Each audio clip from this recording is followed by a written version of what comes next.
Hello y'all, this is Jessica from A Diamond and a Sticks YouTube channel, and today we're going over the horror game Dead by Daylight.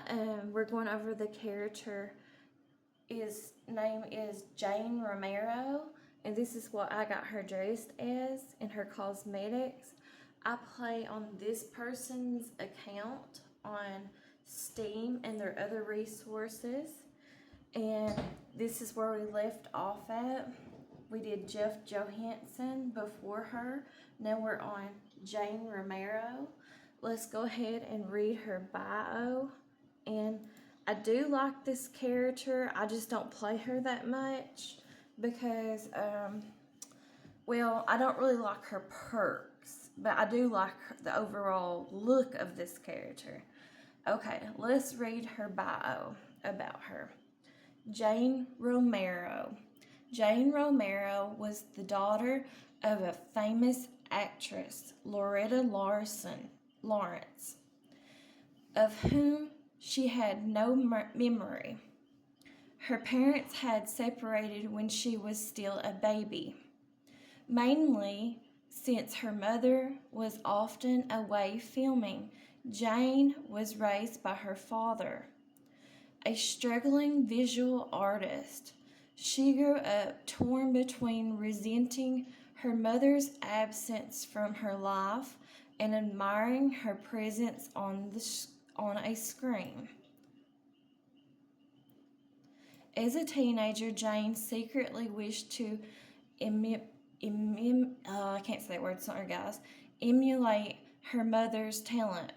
She would direct and perform in plays, audition for TV commercials, and help her father at his studio. During her senior year, she entered a national oratory contest and won first prize. Her performance attracted the attention of a radio station that contacted her for an interview.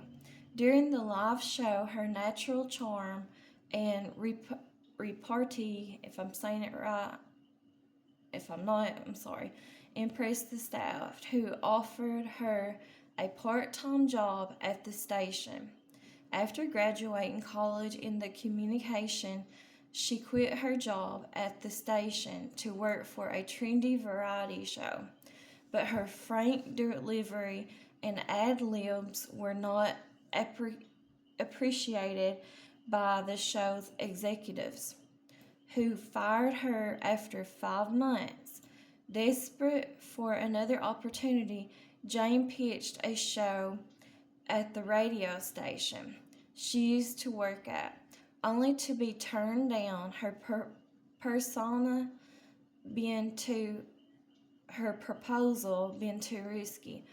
4 months later, she received a phone call from a producer who had seen reruns of the show.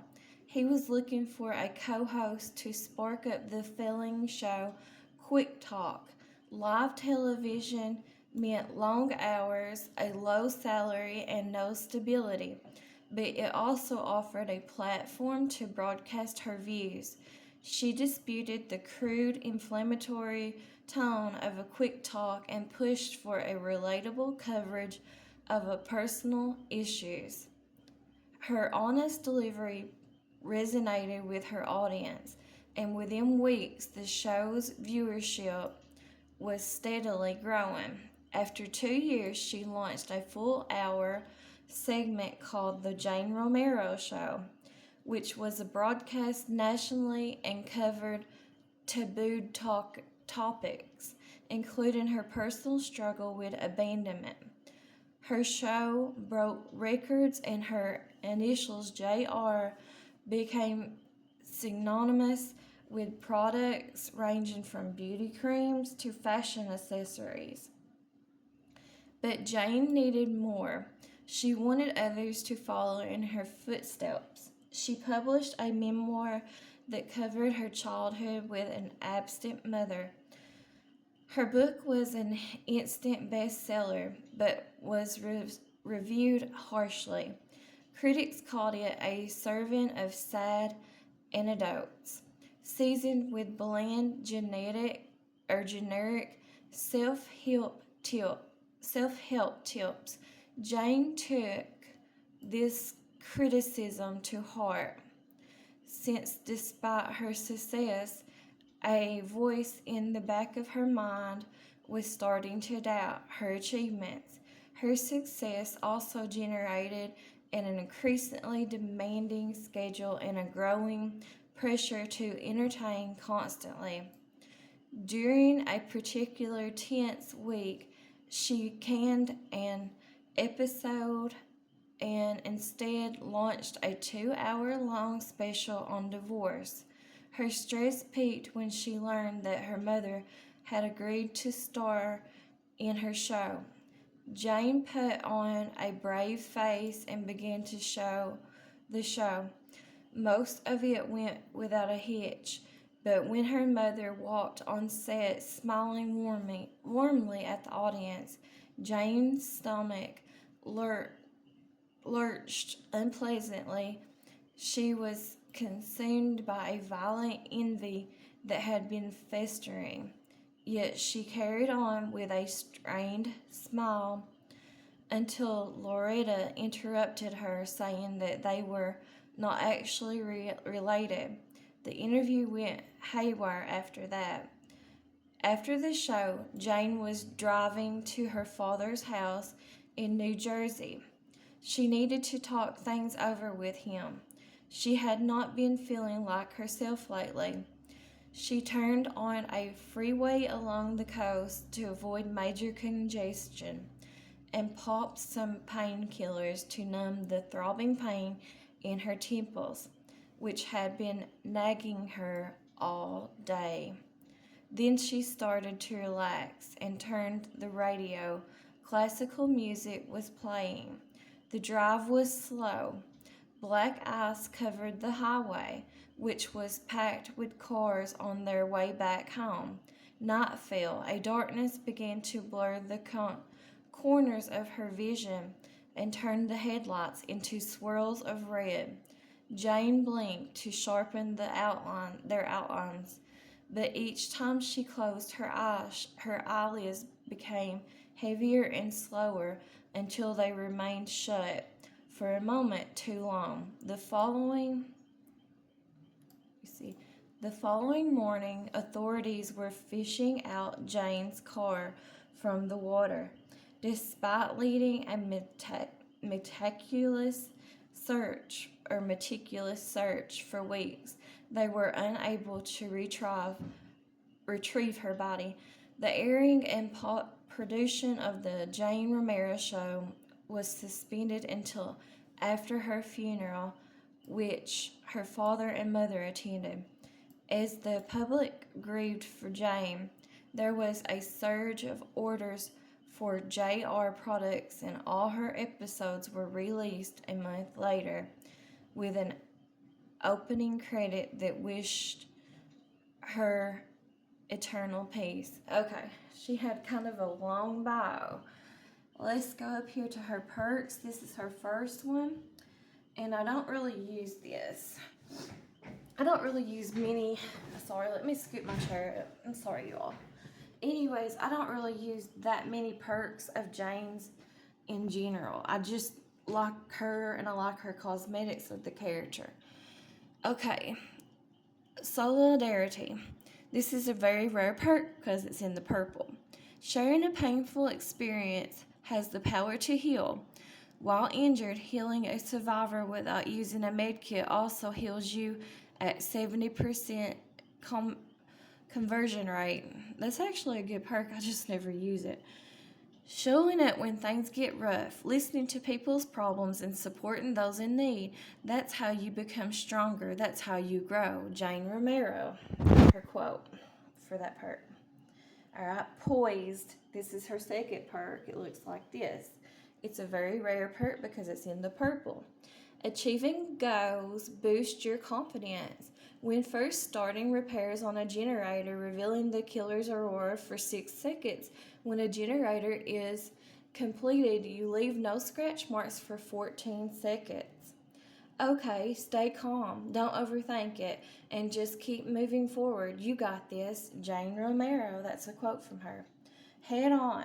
A lot of people use this, I don't though. But anyways, it's a very rare perk because it's in the purple. When your mind is set, there better be no one standing in your way. While standing in a locker for 3 seconds, head on activates. While head on is activated, perform a rush action to leave a locker to use head on. If the killer is standing within head on's effective range, the killer is stunned for 3 seconds, causes the exhausted status for 40 seconds. Head on cannot be used while exhausted. You do not recover from the exhausted status effect while running. Head on cannot be used when you have idle crows.